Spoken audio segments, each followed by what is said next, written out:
On Mexico's Yucatan Peninsula, in the Mayan village of Chunhuhub, you'll find a man who's been dubbed Mexico's Darwin. Arturo Bayona is a professor of biology and a self-appointed curator of a local museum. Bienvenidos a la Casa de la Naturaleza. Welcome to the Natural House Museum. He's been collecting and preserving Mexican roadkill for 25 years. Here will are 110 birds, 25 mammals, and 35 reptilians. And to get the museum ready, well, there's no lab per se, so he uses his kitchen. I need time to make the preparation of these birds. So in this moment, I can't. So I need to put in my freezer maybe 2 days, maybe 4 days, maybe months, sometimes years. Some of my friends, when they come to my home and I say, well, take the water of the freezer, and they open the freezer and, ow, you can listen to the scream. You can spot his love of animals everywhere, including his pet poisonous snakes. Well, the name of this, I'm sorry, but the name is Shakira, for the movements, you know. But Shakira isn't the only snake in Arturo's life. His animal passion is what led him to the discovery of a lifetime. A secret cave crawling with things he'd never dreamed of. He named it the Cave of the Hanging Snake. Well, now we are in the entrance of the Cave of the Hanging Snakes. In 20 minutes, all the bats will start to come down to catch insects. The snakes feel the vibrations of the wings of the bats, and they say, well, the dinner time is now. So they start to go down to wait to catch the bat of the day. They are rat snakes that have adapted to cave life. My theory is they are there for the food because they don't lose their time hunting out in the jungle. They have all the year and with a minimum energy to catch it. Arturo has invited us to spend the night in his cave to see the phenomenon for ourselves. With no power in the jungle, there's limited light.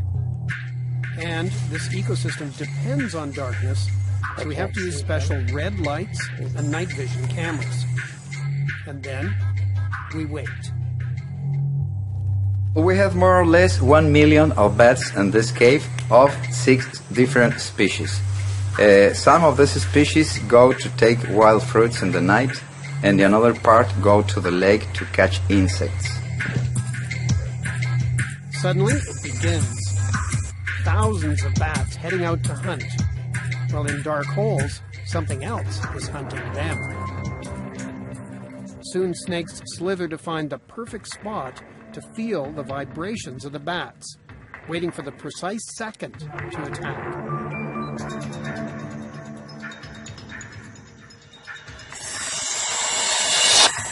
It happens in the blink of an eye.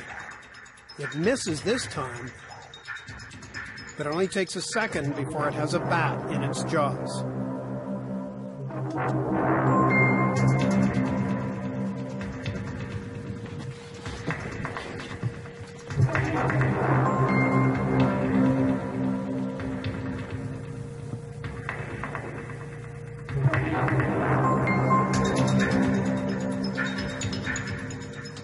She stay to move,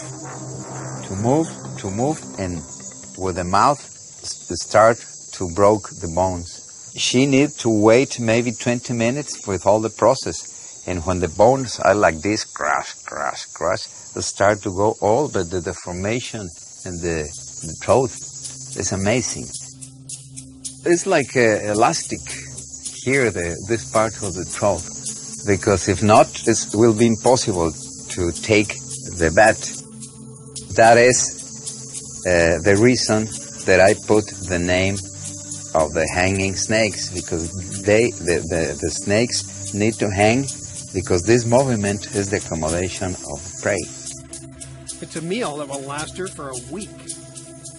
Now it's finished, and she wants to go inside of their home, their hole.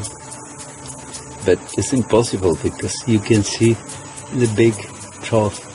It's impossible to go to this hole, so she needs to wait. You can see all the bat here. And the piece of the wing is not complete. Oh my God. This hanging rat snake is a huge discovery. But it doesn't end there. While hanging snakes are dining on live bats, at the bottom of the cave, Arturo found water. And in that water, some bizarre blind animals. We saw the eel, the blind eel. It's like spaghetti, white, but it's a fish with this amazing adaptation to the sweet water, because the origin of these animals was the sea. And the second part, we saw that we call it the white lady, Dama Blanca, because it's like a dress, a white dress, and the movement is like, so we put it that name. And the another is the cochinilla. The another is the shrimp. Oh, that is a fantastic friend. Every time it's moving, looking for seeds, and for some part of the food that the bats throw to the water. And that's the first part of the alimentary chain. The four animals that we can find in the water they have a history of millions of years in this evolution, because the first animals in this way was in the marine life. There's no telling how long these snakes and blind water creatures have been here, but finding this once secret cave has been mind-blowing for Mexico's Darwin. This discovery for me is a very important part of my life. And every time that I can see my sisters, well, I smile, because it's another opportunity to be very close with them. I enjoy to be with these little creatures here in the cave. We have a hunch this isn't the last discovery he'll be making.